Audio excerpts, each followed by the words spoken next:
नमस्कार दोस्तों, स्वागत है आप सभी का एक और नए वीडियो में जिसमें हम लोग वेन्यू, सोनेट, फ्रॉन्क्स, नेक्सॉन और ब्रेजा को कंपेयर कर रहे हैं हेड टू हेड, जिसमें हम लोग सारे फीचर्स जो मेन फीचर्स चाहिए होते हैं किसी भी गाड़ी में वो कंपेयर करने वाले हैं। एंड लास्ट में आपको बताऊंगा कौन सी गाड़ी आपकी रहेगी बेस्ट चॉइस। एंड आज आपके सामने भी मैं लाइव अपना डिसीजन बनाऊंगा कि मैं फ्रॉन्क्स परचेस करूंगा नहीं करूंगा। एक और चीज, अभी जस्ट मैं लाइव गया था, सॉफ्टवेयर बहुत ग्लिच आ रहा था ओबीएस सॉफ्टवेयर में, तो उस वजह से मैंने सोचा फटाफट से आपके लिए वीडियो रिकॉर्ड करूं, एडिट करूं एंड डाल दूं। तो मेक श्योर करें इस वीडियो को ज्यादा से ज्यादा प्यार दें एंड वीडियो एंड तक जरूर देखिए क्योंकि बहुत इंपॉर्टेंट होने वाली है। एंड एक और चीज, थोड़ी देर में मैं अपने इंस्टाग्राम पे जो मैंने पूरा फीचर लिस्ट बनाई है एक्सेल में वो पोस्ट कर दूंगा, तो आप मेरे को इंस्टाग्राम पे जाके फॉलो कर सकते हैं ताकि अगर आपको वो चाहिए हो तो आप उस स्क्रीनशॉट की मदद से ले सकते हैं। तो मुझे इंस्टाग्राम पे जाके फॉलो कर लीजिए। लाइव आपके सामने डिसीजन मेकिंग करूंगा कि फ्रॉन्क्स में परचेस करूंगा नहीं करूंगा। तो चलते हैं अपनी सीधे स्क्रीन की तरफ एंड वहां बात करते हैं कि फ्रॉन्क्स लेने लायक है या नहीं। आ चुके अपनी स्क्रीन की तरफ, देख सकते हैं मैंने पूरी एक्सेल तैयार कर ली आपके लिए। तो सबसे पहले अगर बात करूं मैं सारी ही गाड़ियों की, तो सारी गाड़ियों में केवल ब्रेजा छोड़ के जो है बाकी सारी गाड़ियां 1.2 लीटर के साथ आती है। मैं स्पेक्स की बात नहीं कर रहा हूं, कितनी पावर फिगर से वो आप नेट पे चेक कर सकते हैं,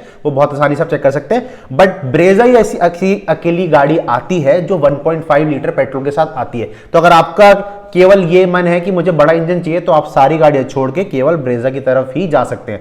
बट अगर आपको अभी भी कोई डाउट है कि मुझे ब्रेजा लेनी है नहीं लेनी है तो वीडियो में लास्ट तक बने रहे। अब सबसे पहले बात करते हैं ग्राउंड क्लियरेंस की। तो ग्राउंड क्लियरेंस में देखोगे कि नेक्सॉन जो है वो सबसे टॉप पे 209 mm, फिर उसके बाद आती है सोनेट 205, फिर आती है हमारी फिर आती है ब्रेजा, फिर आती है वेन्यू और फिर आती है फ्रॉन्क्स। तो मेरे समझ में जो 180 mm जो होते हैं वो अच्छा ग्राउंड क्लियरेंस का मार्क होता है। एक्सयूवी 300 भी 180 mm के ग्राउंड क्लियरेंस के आसपास आती है। तो मैं समझता हूं कि ग्राउंड क्लियरेंस में कोई ऐसा इश्यू नहीं होगा, बट डेफिनेटली जिसका ग्राउंड क्लियरेंस ज्यादा होगा उसको ज्यादा आसानी से कोई भी जो हर्डल है वो आसानी से पार कर लेगा, टेंशन नहीं रहेगी नीचे गाड़ी लगने की। तो उस मामले में नेक्सॉन बेटर आती है। बट एक और चीज जो है, नेक्सॉन अभी लेना बेटर है कि नहीं वो भी आपको बताऊंगा क्योंकि नेक्सॉन का एक पूरा अपडेटेड वर्जन आ रहा है। अब बात करते हैं एसी की, क्योंकि एसी एक बहुत बड़ी मेजर चीज होती है जो आप बाहर से लगवाना बहुत ज्यादा मुश्किल होता है। तो वेन्यू में, सोनेट में, नेक्सॉन में, इन तीनों में आपको मैनुअल एसी देखने को मिलता है। ये बात करता हूं मैं फ्रॉन्क्स की एंड ब्रेजा की, तो दोनों में आपको ऑटोमेटिक क्लाइमेट कंट्रोल मिलता है। तो सबकी प्राइस की, ऑन रोड प्राइस की, तो वो भी मैं आपको लास्ट में बताऊंगा। तो मेक श्योर करें कि आप लास्ट तक वीडियो में बने रहें। तो मैनुअल एसी के मामले में जो है हमारा वेन्यू, सोनेट एंड नेक्सॉन आती है। मैं बात करूं ऑटोमेटिक में तो आपको फ्रॉन्क्स एंड ब्रेजा आ जाती है, तो काफी अच्छी चीज है। आज चलते हैं टायर साइज में, क्योंकि एसयूवी जो है वो टायर साइज से ही ज्यादा पहचान में आती है। तो अगर मैं बात करूं टायर साइज की, सबसे अच्छे टायर साइज की, तो आपकी सोनेट में आते हैं अच्छे टायर साइज एंड ब्रेजा में आते सारी गाड़ियों में छोड़ के केवल वेन्यू में 15 इंची के आते हैं, उसके अलावा सब में 16 इंची के आते हैं। अगर मैं चौड़ाई की बात करूं तो सोनेट एंड ब्रेजा के चौड़ाई सेम है, बाकी उसके अलावा हाइट एंड जो विड्थ है वो सब में ही सेम है। बट वेन्यू में आपको इस मॉडल में 15 इंची के व्हील्स मिलते हैं। तो इस मामले में सबका सेम ही है, बट थोड़ी सी अगर चौड़ाई चाहिए तो आप सोनेट या ब्रेजा की तरफ जा सकते हैं। बट फ्रॉन्क्स और नेक्सॉन के भी बुरे नहीं है। अब बात करते हैं हम लोग म्यूजिक सिस्टम की। तो म्यूजिक सिस्टम बहुत बड़ा रोल प्ले करता है कि बाहर से पैसा लगवाना जो होता है, म्यूजिक सिस्टम में लगभग 30,000 का खर्चा तो आ ही जाता है। तो आपको वेन्यू में और फ्रॉन्क्स में एंड साथ ही साथ आपके ब्रेजा में टच स्क्रीन देखने को मिलती है। जो आपकी वेन्यू है उसमें भी 8 इंच की टच स्क्रीन आती है, wireless auto, Android, Apple CarPlay सब आता है। साथ ही साथ जो फ्रॉन्क्स है उसमें भी आती है एंड साथ ही जो ब्रेजा में भी आती है। बट ब्रेजा में एक चीज है कि उसमें जो एंड्रॉइड ऑटो और एप्पल कारप्ले जो है वो वायर्ड है एंड जो स्क्रीन है वो स्मार्ट प्ले जो पहले वाली आती थी ना पुरानी गाड़ियों में, जो पुरानी ब्रेजा में आती थी और पुरानी एस क्रॉस या पुरानी बलिनो में आती थी, वो वाली इसमें देखने को मिलती है। चलो ये बात होगी। वही बात करूं मैं सोनेट की एंड नेक्सॉन की, तो वहां पे गेम खराब हो जाता है। वहां पे आपको जो पुराने जमाने के जो डिन वाले म्यूजिक सिस्टम होते हैं वो मिलते हैं। तो इस मामले में काम बहुत खराब हुआ है। अब चलते हैं अगर हम लोग सेफ्टी के पॉइंट पे, तो hill hold assist, brake assist, आपका vehicle stability programme, electronic stability programme. अब बात करूं मैं अगर ये वाले सारे फीचर्स के, तो आपके जो ये वाले फीचर्स है वो आपके वेन्यू, फ्रॉन्क्स, नेक्सॉन और ब्रेजा में बेस वेरिएंट से आते हैं। बट आपके सोनेट में जो है अगर आप HTX का IMT वर्जन लोगे तो ही आपको देखने को मिलेगा। तो ये भी एक चीज है, इसका आपको ध्यान रखना है। अगर बात करूं मैं हेडलैम्प्स की, तो हेडलैम्प जो है वो आपको इसमें फ्रॉन्क्स में जो है वो केवल और केवल LED सेटअप देखने को मिलता है। उसके अलावा आपको बात करूं मैं वेन्यू की, सोनेट की, नेक्सॉन की एंड ब्रेजा की, तो सब में आपको हेलोजन सेटअप देखने को मिलता है। नेक्सॉन में आपको DRLs भी देखने को मिल जाएंगे। अब वही बात करूं मैं ऑटोमेटिक हेडलैम्प्स की, तो ऑटोमेटिक हेडलैम्प्स में आपको वेन्यू में देखने को मिलते हैं, फ्रॉन्क्स में मिलते हैं एंड साथ ही साथ और किसी में नहीं मिलते हैं। उसके अलावा सोनेट में, नेक्सॉन में एंड ब्रेजा में नो ऑटोमेटिक हेडलैम्प्स, तो इसका भी आपको ध्यान रखना होगा। अब वही बात करूं मैं टर्न इंडिकेटर्स की, तो टर्न इंडिकेटर्स थोड़ा सा लगता है फैंसी चीज लगती है, अगर वो ORVMs पे आ जाते हैं तो ORVMs पे आपको केवल फ्रॉन्क्स में, नेक्सॉन में और ब्रेजा में मिलेंगे, उसके अलावा सोनेट में और वेन्यू में आपको फेंडर पे ही देखने को मिलेंगे, तो इसका भी आपको ध्यान रखना होगा। अब बात करता हूं मैं एसी की, तो एसी आपको जो है वेन्यू में रेयर एसी वेंट्स मिलेंगे, सोनेट में भी मिलेंगे, फ्रॉन्क्स में नहीं मिलेंगे, नेक्सॉन में नहीं मिलेंगे और ब्रेजा में भी मिलेंगे। तो ये भी देख सकते हैं कि आपको जिसमें मैनुअल एसी मिल रहा है उसके साथ रेयर एसी वेंट मिल रहा है, जिसमें ऑटोमेटिक मिल रहा है उसमें रेयर एसी वेंट नहीं मिल रहा, तो एक थोड़ा सा जो है कॉस्ट कटिंग करने की कोशिश करी गई है।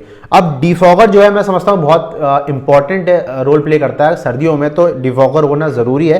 तो वेन्यू में आपको डिफॉगर मिलता है, फ्रॉन्क्स में मिलता है एंड ब्रेजा में मिलता है, आपको सोनेट और नेक्सॉन में नहीं मिलता। तो ये एक कॉस्ट कटिंग गलत करिए, क्योंकि थोड़ा सा सेफ्टी पॉइंट ऑफ व्यू से डिफॉगर इंपॉर्टेंट हो जाता है। अब बात करता हूं मैं एयर बैग्स की, तो आपको सारी गाड़ियों में 2 एयर बैग्स मिलेंगे, केवल सोनेट ऐसी गाड़ी आती है जिसमें आपको सेकेंड बेस मॉडल से ही जो 4 एयर बैग्स देखने को मिलेंगे। अब बात करूं मैं अगर टीपीएमएस की, तो टीपीएमएस आपको वेन्यू मिलेगा, सोनेट में मिलेगा, उसके अलावा आपको फ्रॉन्क्स, नेक्सॉन एंड ब्रेजा में नहीं देखने को मिलेगा। कैमरा भी किसी में नहीं आता इस वाले मॉडल में। अगर मैं बात करूं ड्राइवर एडजस्ट सीट की, तो आपको केवल ब्रेजा में मिलेगा, उसके अलावा आपको सब में कोई भी ड्राइवर एडजस्ट सीट नहीं मिलेगी। अब बात कर लेते हैं फटाफट से ऑन रोड प्राइस की एंड बात कर लेते हैं कौन कौन से फीचर्स कम है, कौन कौन से ज्यादा है। तो लगभग सबकी प्राइस है वो ऑलमोस्ट सिमिलर ही है। ऑन रोड प्राइस अगर मैं वेन्यू की बात करूं 9,90,000, अगर मैं सोनेट की बात करूं 9,67,000, अगर मैं बात करूं फ्रॉन्क्स की लगभग 9,70,000 के आसपास पड़ेगी दिल्ली में। अगर मैं बात करूं अपनी नेक्सॉन की तो 9,76,000 एंड अगर बात करूं मैं ब्रेजा की, क्योंकि वह अकेली 1.5 लीटर के साथ आती है, इसकी प्राइस आ जाती है 1070। अब मैं समझता हूं अगर मैं इस पॉइंट ऑफ व्यू से देखूं, क्योंकि मैं पहले समझता था कि जो ब्रेजा है उसमें आपको ऑटोमेटिक क्लाइमेट कंट्रोल वगैरह देखने को नहीं मिलता है, बट अब 10,70,000 में आपको ऑटोमेटिक क्लाइमेट कंट्रोल भी मिल रहा है, रेयर एसी वेंट भी मिल रहा है, टच स्क्रीन भी मिल रही है, वायर्ड है, तो क्या हुआ, मिल तो रही है। तो अगर मैं उस पर्सपेक्टिव से देखूं, अगर आप 10 लाख से थोड़ा ऊपर खर्च करने को तैयार है, एक बढ़िया ग्राउंड क्लियरेंस चाहिए, एक फुल साइज एसयूवी चाहिए जिसकी हाइट अच्छी हो, अगर आप 6 फीट के बंदे हैं और आपको गाड़ी चाहिए अच्छी हाइट वाली जिसमें आपको झुक के ना बैठना पड़े, तो आपके लिए ब्रेजा अच्छी लगती है। सेकंड बात, जो पीछे ब्रेजा की जो एयरीनेस है वो और केबिन से थोड़ी सी अच्छी लगती है। बट अगर मैं बात करूं उन 4 गाड़ियों की जो जिसमें 1.2 लीटर पेट्रोल इंजन आता है, तो सबसे पहली बात नेक्सॉन जो है वो गाड़ी अकेली ऐसी गाड़ी है जिसमें आपको 3 सिलेंडर इंजन मिलता है, उसके अलावा सोनेट, वेन्यू एंड फ्रॉन्क्स में आपको 4 सिलेंडर इंजन मिलता है। तो आपको एक यहाँ पे थोड़ा सा वाइब्रेशंस वगैरह मिल सकते हैं, बट अब जो नया BS6 फेज 2 वेरिएंट आया है उसमें आपको वाइब्रेशंस कम देखने को मिल रहे हैं। बट सबसे बड़ा सवाल आता है कि क्या नेक्सॉन अभी परचेज करनी चाहिए, तो मैं कहूंगा नेक्सॉन अगर आप इस टाइम 2 महीने के बीच में कोई नई गाड़ी प्लान कर रहे हैं तो आपको नेक्सॉन ड्रॉप कर देनी चाहिए, क्योंकि नेक्सॉन का फेसलिफ्ट राउंड द कॉर्नर ही अभी 2-3 महीने के अंदर ही आ जाएगा, बहुत रिगरस टेस्टिंग चल रही है।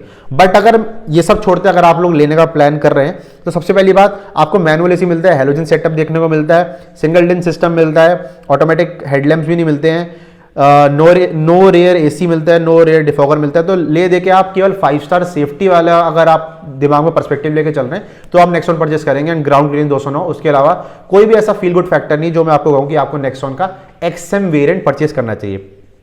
तो आप इस कैटेगरी में अगर फॉल करते हैं तो आप नेक्सॉन ना परचेस करें। उसके अलावा अगर आप जो भी मैंने चीज फेवर में बोली है, तो अगर आप उस फेवर में फॉल करते हैं तो आप नेक्सॉन परचेस कर सकते हैं। बात करते हैं वेन्यू, सोनेट और फ्रॉन्क्स की, तो इसमें टफ कंपटीशन है, बट यहां पर मेजरली बात क्या है कि आपको ऑटोमेटिक एसी देखने को मिलता है फ्रॉन्क्स में, एक पॉइंट। दूसरा पॉइंट आपको LED सेटअप मिलता है आगे की तरह, और ये बहुत इंपॉर्टेंट चीज है, स्टाइलिंग काफी ज्यादा बढ़ जाती है।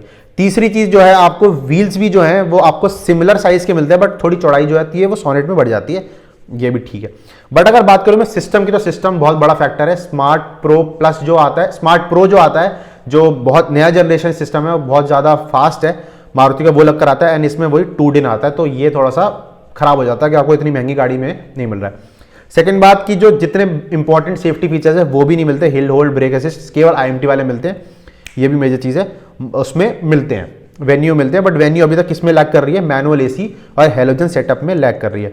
वहीं बात करूं मैं टर्न इंडिकेटर्स की, तो टर्न इंडिकेटर्स फेंडर पे मिलते हैं आपको वेन्यू सोनेट में, एंड फ्रॉन्क्स में मिलते हैं आपको टर्न इंडिकेटर्स ORVM पे, तो ये भी अच्छी चीज है, इलेक्ट्रिकली एडजस्टेबल एंड फोल्डेबल भी है फ्रॉन्क्स में। रेयर एसी वेंट जो है ये एक फैक्टर है जो आपको फ्रॉन्क्स में नहीं मिलता है, उन दोनों में देखने को मिलता है। बट अगर वहीं बात करूं मैं डिफॉगर की, तो डिफॉगर आपको केवल वेन्यू और फ्रॉन्क्स में देखने को मिलता है, उसमें नहीं मिलता है। अगर मैं बात करूं कि इन तीनों में से कौन सी गाड़ी लेनी ज्यादा वैल्यूएबल है, तो बस मैं सजेस्ट करूंगा कि आप वेन्यू और फ्रॉन्क्स में रुक जाएं। सोनेट को भी आप हटा सकते हैं, क्यों? क्योंकि सोनेट में आपको manual AC, halogen setup, to डिन सिस्टम, कोई भी सेफ्टी कंट्रोल नहीं ले देके वो 4 एयरबैग मिल रहे हैं, रियर डिफॉगर तक नहीं मिल रहा, वो टीपीएमएस सिस्टम भी मिल रहा है, जो कि मुझे लगता नहीं कि इतना कुछ काम का होता है। तो इस वजह से आप सोनेट को भी छोड़ सकते हैं। सोनेट को केवल लेने का एक ही मतलब है कि उसकी ग्राउंड क्लियरेंस 205 mm की, एंड साथ ही साथ अगर आपको टीपीएमएस सिस्टम और 4 एयरबैग्स का कोई इतना रिक्वायरमेंट है। तो अब फाइनली बात कर लेते हैं कि फ्रॉन्क्स और वेन्यू में लेनी कौन सी बेटर है। तो आपको, अगर मैं एसी की बात करूं, एसी में फ्रॉन्क्स जीत जाती है, आगे का एलईडी सेटअप उसमें फ्रॉन्क्स जीत जाती है, व्हील्स पे फ्रॉन्क्स जीत जाती है, टच स्क्रीन में सेम रहती है, आपकी रेयर एसी वेंट में वेन्यू जीतती है, 1 पॉइंट मिला, 2 पॉइंट टीपीएमएस के 2 पॉइंट, जो कि इतनी कोई बड़ी चीज नहीं है। तो दोस्तों अगर मैं फीचर्स की एंड में भी बात करूं तो यहां पर फ्रॉन्क्स ही विनर आ रही है, एंड मैं आपके सामने कंफर्म करता हूं कि मैं भी अब फ्रॉन्क्स ही फाइनल करने वाला हूं। मैंने कैंसिल तो करा ही नहीं थी, अभी तक कंफ्यूज था, क्या करूं क्या नहीं करूं, क्या करूं क्या नहीं करूं। तो इस वीडियो के बाद आपके सामने मैंने कंफर्म कर दिया है कि फ्रॉन्क्स में ऐसी एक भी कमी नहीं लग रही जिस वजह से मैं उसे कैंसिल करूं। एंड सबसे मेजरली बात, बेड ने इसमें 5 लोग हैं, बेड ने उसमें 5 लोग हैं, और मेरे को जो फीचर्स हैं, जो फील गुड फैक्टर है, साथ ही साथ जो आगे का जो फ्रंट फेसिया है वो भी मुझे बेटर लग रहा है कहीं ना कहीं फ्रॉन्क्स में। तो दोस्तों अब चैनल पे आने वाली है बहुत जल्दी फ्रॉन्क्स की डिलीवरी वीडियोस, एंड जो भी मैं करने वाला हूं फ्रॉन्क्स के साथ वो सब आपके लिए भर भर के आएंगी। तो मेक श्योर करें कि आप चैनल सब्सक्राइब कर ले ऑल अबाउट कार्स को, एंड आपकी कोई भी क्वेरीज है तो आप फटाफट से कमेंट डाउन कर दें। एंड एक और चीज, लगभग 1 घंटे के बाद इस वीडियो के मैं अपने इंस्टाग्राम पेज पे ये जो मैंने एक्सेल बना रखी है ये डाल दूंगा। अगर आप लोग स्क्रीनशॉट लेके इस वीडियो से निकालना चाहते हैं, इस वीडियो से भी निकाल सकते हैं, बाकी आपकी मैं सहूलियत के लिए अपने इंस्टाग्राम पेज पे भी डाल दूंगा। दोस्तों मी हर्षित साइनिंग ऑफ, आपसे मिलते हैं एक और नए फ्रेश वीडियो के साथ। Till then keep smiling, keep rocking and safe drive.